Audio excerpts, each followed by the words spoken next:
Hello. Um, I have been asked a few times about choice, about free will. Do we have free will or not? Some teachers say we do, some teachers say we don't. And there is a lot of confusion. Well, the reason I have found through experience that confusion will always exist as long as we do not know the difference between pure awareness and consciousness. And the two are totally different, and yet they work as one. Okay, so let's go into it now. Let's see how it works. Well, first of all, you're a human being, okay? Now the human is worldly, and it's made up of consciousness. The being is pure awareness, and pure awareness is simply pure, no thought. It's undefinable. It is love, it is joy, it is peace, it is freedom. It is all the qualities that we want, but we think we can have them through the world. And that's understandable up to a point, unless we awaken to the fact that pure awareness and consciousness are different, and we know the difference and see them as one, and then clarity will come. Let's take an example. Now, there's a man who wants more than anything to be free. Somehow he's been, I don't know, brought up, controlled, and etc., etc. So he becomes a burglar because he doesn't want to work for a living. But he wants the freedom of having money to be free. So he's caught and he's thrown into prison, incarcerated for about 10 years, living in a very small cell, and suffering.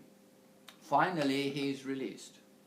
When he's released, his goal of being free is still with him, all naturally, because it is the hunger of the soul to be free. But he thinks he can do it through the world because he doesn't know any better. So he meets with some friends who have been incarcerated themselves, and they think up a plan where they can make a lot of money fast, which they go along and perform, and they are caught, and they're back in prison. Now the question arises, did he have a choice in doing what he did? Well, not really, because even though the choice was, quote, a mistake, yet there are no mistakes in our conscious choices because we can only choose according to our consciousness level, to the extent that you understand between pure awareness and consciousness. And until you see the difference, you'll always be making, quote, mistakes. But then it means that every time you make a choice, the choice is not a mistake. The choice is on the level of your consciousness, and therefore it is needed to teach you the next lesson.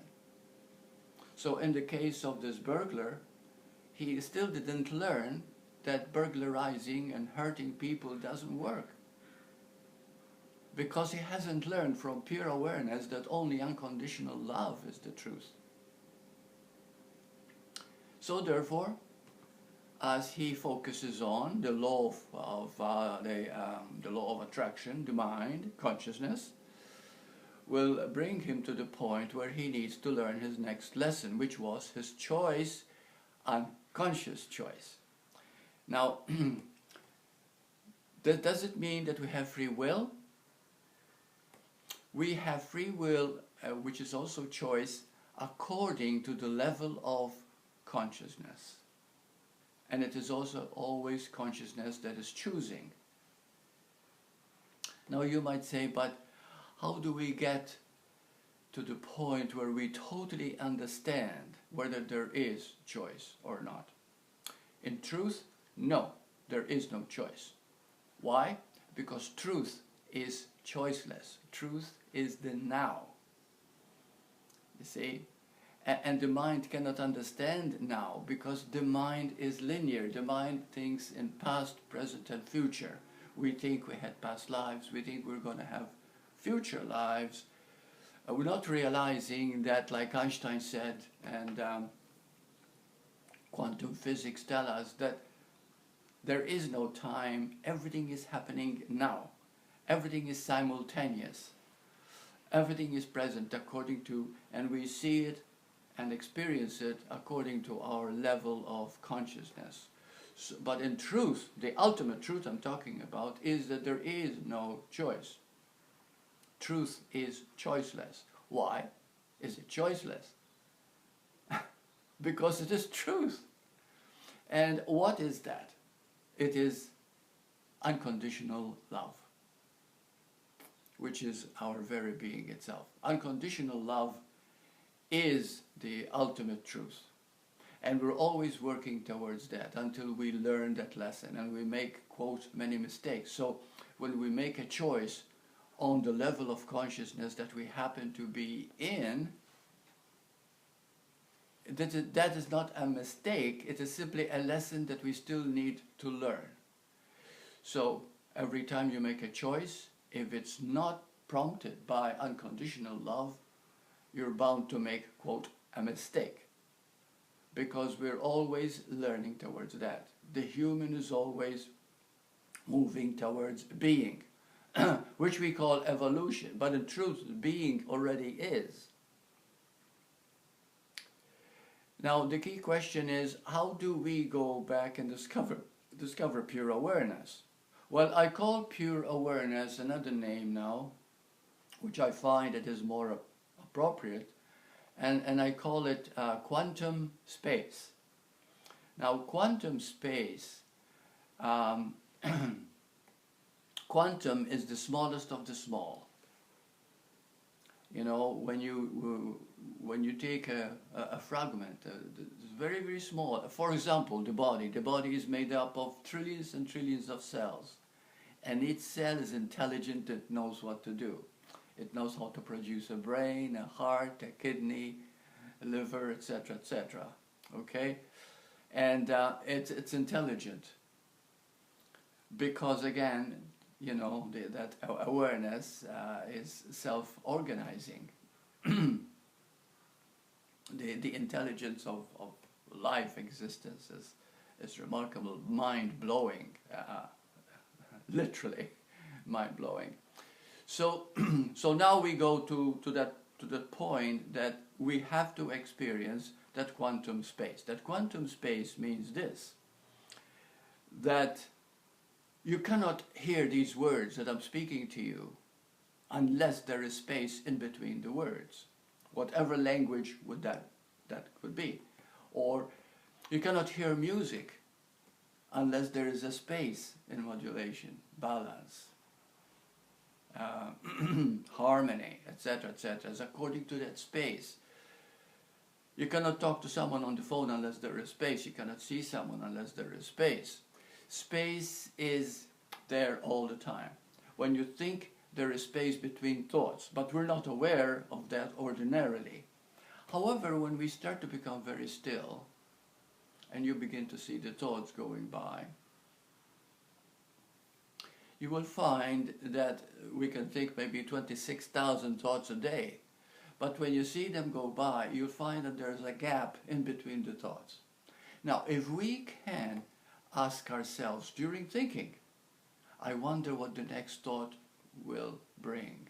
I wonder where it will come from, etc., etc. In other words, we wait for the next thought. Well, the moment you do that, there is a moment of stillness. That moment of stillness is that quantum space.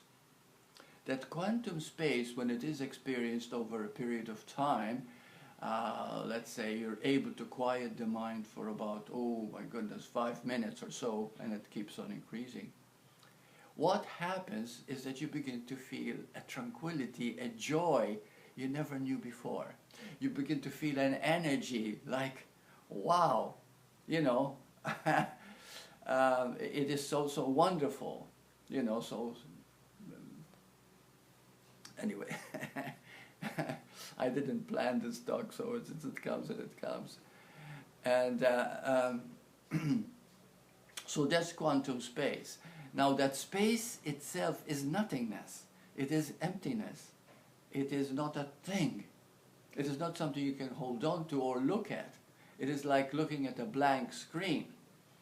But the moment you become that empty, there is a joy that will start to come to you.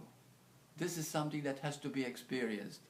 If you're just listening to the words, you're not going to understand the joy and the peace and the love that is your very nature, because that is your true nature.